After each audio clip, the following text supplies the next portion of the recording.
Hello students, I'm again back with part 4 of chapter number 8 Vijayanagar and Bahmani kingdoms। बेटा जो first 3 part है इस video के वो एंटायरली डेडिकेटेड है विजयनगर किंगडम को। पार्ट 4 में हम डिस्कस करेंगे बहमनी किंगडम्स को। पार्ट 4 हम स्टार्ट कर रहे हैं बहमनी किंगडम से। तो बेटा जो बहमनी किंगडम के फाउंडर थे वो थे अलाउद्दीन हसन। अलाउद्दीन हसन फाउंडर थे बहमनी किंगडम के। और कब बना था बहमनी किंगडम? 1347 में। 1347 में अलाउद्दीन हसन ने बनाया था बहमनी किंगडम को।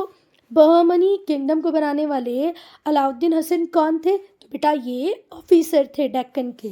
डेक्कन वाला जो रीजन था उसके ये ऑफिसर थे। इन ऑफिसर बनाने का काम किसने किया था? मोहम्मद बिन तुगलक। तो जब मोहम्मद बिन तुगलक रूल कर रहे थे तो उनके रूल के टाइम डेक्कन की रिस्पॉन्सिबिलिटी किसको दी थी? उन्होंने अलाउद्दीन हसन को। बेटा जब ये खुद राजा बनते हैं तो ये कौन सा टाइटल असेंड करते हैं? अलाउद्दीन बहमन शाह। ठीक है, तो जब ये थ्रोन को असेंड करते हैं, जब इनकी ताजपोशी होती है तो ये कौन सा टाइटल लेते हैं? अलाउद्दीन बहमन शाह। जो नया किंगडम था उसमें डेक्कन का पूरा रीजन आता है। Entire Deccan region comes into Bahmani kingdom. जब ये बहमनी किंगडम बनता है, नया किंगडम बनता है, तो इसमें पूरा डेक्कन का रीजन आता है। ये आने वाले 150 सालों तक रूल करता है। ठीक है, और साउथ इंडिया की पॉलिटिकल एक्टिविटीज़ को डोमिनेट करता है। फिर से ध्यान से सुनो, कितने साल चलेगा ये? आने वाले 150 ईयर्स। और आने वाले 150 ईयर्स ये डेक्कन की पॉलिटिकल एक्टिविटीज़ को क्या करेगा बेटा? डोमिनेट करेगा। क्लियर है? ये इस पर्टिकुलर रीजन की हम बात कर रहे हैं। अब हम पॉलिटिकल हिस्ट्री को देखेंगे। तो जो पॉलिटिकल डेवलपमेंट थे बहमनी किंगडम के, उसे आप 2 फेजेस में डिवाइड कर सकते हो। पहला फेज 1347 से 1422 तक आएगा, 1347 से 1422 तक। और यहाँ पर सेंटर में रहेगा गुलबर्गा। और सेकेंड फेज जो रहेगा वो 1422 से स्टार्ट होकर 1538 पे ख़त्म होगा। और यहाँ पर जो कैपिटल होगी वो बिदार में शिफ्ट हो जाएगी। बेटा बहमनी किंगडम का जो फर्स्ट पार्ट था उसमें कैपिटल क्या थी? गुलबर्गा। और सेकेंड पार्ट में क्या थी? बिदार। तो ठीक है, अगर हम पॉलिटिकल डेवलपमेंट्स को 2 पार्ट में डिवाइड करते हैं तो एक पार्ट में कैपिटल रही गुलबर्गा और गुलबर्गा, और दूसरे पार्ट में बिदार। क्लियर है बेटा? अगर हम बिदार की बात करें तो बिदार तो सेंट्रली लोकेटेड था और बहुत फर्टाइल सॉइल थी यहाँ की। क्लियर है? अब हम बात करेंगे कि जो बहमनी किंगडम था उसे कितने किंग्स ने रूल किया? तो 18 किंग्स ने। जो बहमनीज थे वो विजयनगर एम्पायर के साथ हमेशा लड़ते रहते थे। ठीक है, किसके कंट्रोल के लिए? डेक्कन हमारा हो, डेक्कन हमारा हो, इसीलिए विजयनगर एम्पायर और बहमनी किंगडम लड़ते रहते थे। जो बेटा और जो फर्टाइल एरिया था ना रायचूर द्वाब का, वो बोन ऑफ कंटेंशन था। मतलब लड़ाई का जो मेजर क्या बोलना चाहिए वजह जो थी वो रायचूर द्वाब ही था। दोनों किंगडम्स के बीच में रायचूर द्वाब लड़ाई का बड़ा मुद्दा था। बहुत सारे बैटल्स यहाँ पर लड़े गए दोनों किंगडम्स के बीच में इस एरिया को कंट्रोल करने के लिए।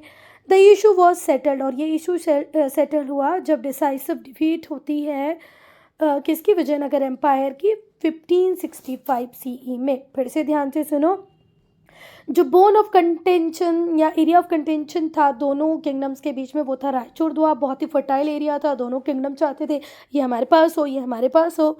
ठीक है, और ये इशू फाइनली रिजॉल्व हो जाता है कब? जब डिसाइसिव डिफीट हो जाती है किसकी? विजयनगर की। कब? 1565 में।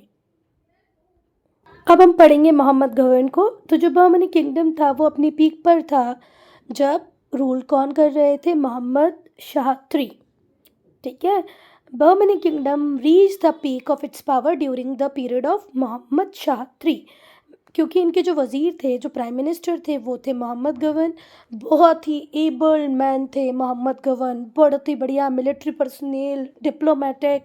तो मोहम्मद गवर्न की वजह से जो रूल चल रहा था मोहम्मद शाह III का, इस टाइम में बहमनी किंगडम अपनी पीक को अचीव करता है। इनका जो कंट्रीब्यूशन था उसमें ये था कि इन्होंने बाउंड्रीज़ को चारों तरफ एक्सटेंड किया, इम्पॉर्टेंट पोर्ट को कैप्चर किया। जैसे गोवा का पोर्ट जो था वो बहुत इम्पॉर्टेंट था। अगर आपको वेस्ट में ट्रेड करना है तो मोहम्मद गवन वो व्यक्ति थे जिन्होंने गोवा के पोर्ट को जीत कर किसको दे दिया, मोहम्मद शाह III को। दूसरा बेटा, ये जो महमूद गवन थे, मैंने अगर मोहम्मद और महमूद में कन्फ्यूजन किया हो तो थोड़ा सा देख लेना बेटा। महमूद गवन है और मोहम्मद शाह III हैं, ठीक है। जो महमूद गवन थे वो बहुत ही कैपेबल एडमिनिस्ट्रेटर थे, अच्छे प्रशासक थे, पैट्रन ऑफ लर्निंग थे। बहुत सारे लर्न्ड मैन को, स्कॉलर्स को इन्होंने अपनी पैट्रोनेज दिया था। इन्होंने एग्रीकल्चर को प्रमोट किया और मदरसे बनवाए विदार में मदरसे बनवाए, एग्रीकल्चर को प्रमोट किया।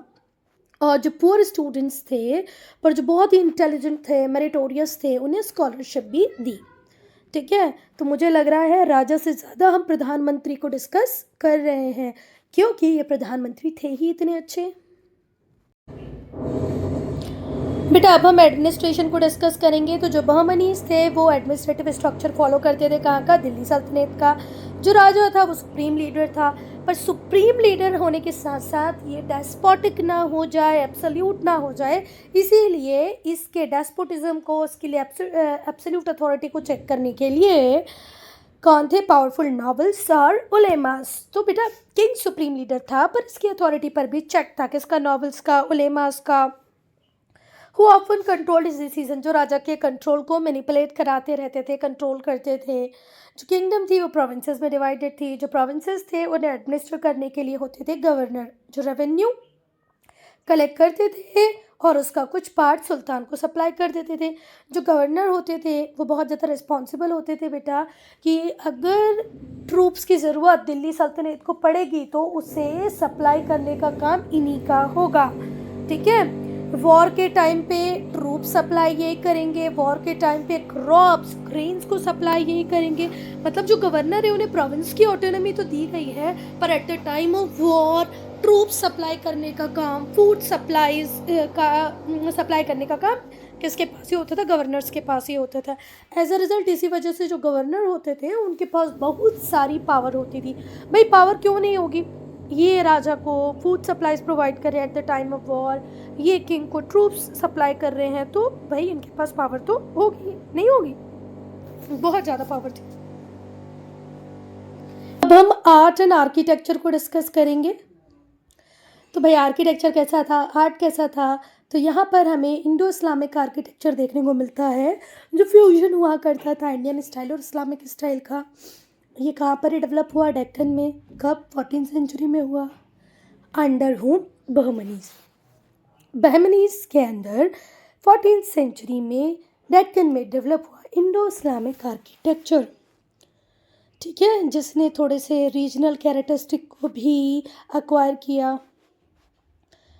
But it followed a different pattern in evolution. पर जैसे जैसे ये और आगे आगे आगे बढ़ता गया तो थोड़ा अलग हो गया, रीजनल जो टच था वो कम हो गया।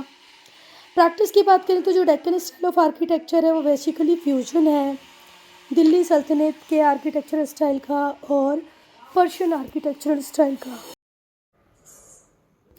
बेटा जो बहमनीज थे इन्होंने बहुत सारी बिल्डिंग्स बनाई, बहुत सारी सिटीज़ में। कौन कौन सी सिटीज़ में बिल्डिंग्स बनाई इन्होंने, गुलबर्गा, बिदार, बीजापुर। जो बहमनी कैपिटल थी उसे बाद में बिदार में ट्रांसफ़र कर दिया गया। अब फोर्ट्रेस टाउन बिदार एक ऐसा टाउन था जहाँ पर बहुत सारे किले थे। और कब ट्रांसफ़र की गई बेटा, 1425 में। बिदार बहमनी किंगडम की कैपिटल बन गई कब, 1425 में। और ये ट्रांसफ़र करने वाले कौन थे, अहमद शाह। अहमद शाह ने कब से कब तक रूल किया, 1422 से 1436।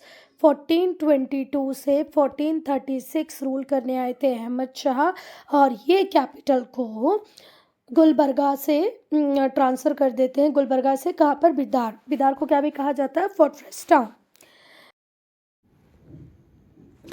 बेटा ये जो नई कैपिटल थी इसमें हमने देखा जल्दी ही बहुत सारे पैलेसेस बन जाते हैं, बहुत बड़े बड़े ऑडियंस हॉल बन जाते हैं, हमाम बनते हैं, मॉस्क मतलब मस्जिद बन जाती है, मदरसे बन जाते हैं, रॉयल टूम्स बनते हैं। जो बेस्ट क्रिएशन है बहमनी किंगडम का वो है गोल गुम्बज, जो कहाँ है, बीजापुर में। बीजापुर का जो गोल गुम्बज है वो बहमनी किंगडम का बेस्ट क्रिएशन है, जिसको बनाने वाले कौन थे, मोहम्मद आदिल शाह II। मोहम्मद आदिल शाह टू ने बनाया है गोल गुम्बज, कहाँ पर? बीजापुर में। कब? 1660 सीई में। जो जामिया मस्जिद है गुलबर्गा की, वो भी एक बहुत ही अच्छी तरीके से बनाई हुई मस्जिद है। फिर बहुत सारे ब्यूटीफुल फोर्ट्स हैं फैज़ाबाद में, और चांद मीनार है बिदार में। ये कुछ इम्पॉर्टेंट या बेस्ट स्पेसिमेंट्स हैं बहमनी आर्किटेक्चर के। तो अगर आपसे पूछे कि बहमनी आर्किटेक्चर के बेस्ट स्पेसिमेंट के नाम बताओ तो क्या क्या लिखोगे? Chand Minar of Bidar, beautiful forts of Faizabad, और जामिया मस्जिद एट गुलबर्गा।